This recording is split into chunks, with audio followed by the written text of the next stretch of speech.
सबलाख road महोत्सव अब यहाँबाट सुरु हुन्छ गाइस। यो 8-11 दिनको कार्यक्रम।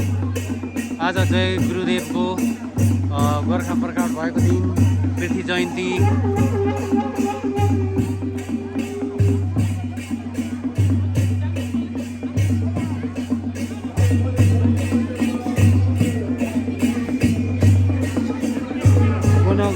गोर्खा नगरपालिका 6 बसपान गोर्खाबाट हामी यो कार्यक्रम सुरु गर्दैछौँ गाइस। आज पुलिसहरूदेखि लिएर सबै गर्नुभएको छ।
आज डे फर्स्ट सबलाख रोड महोत्सव गुरुले व्यवस्था गर्दै हुनुहुन्छ।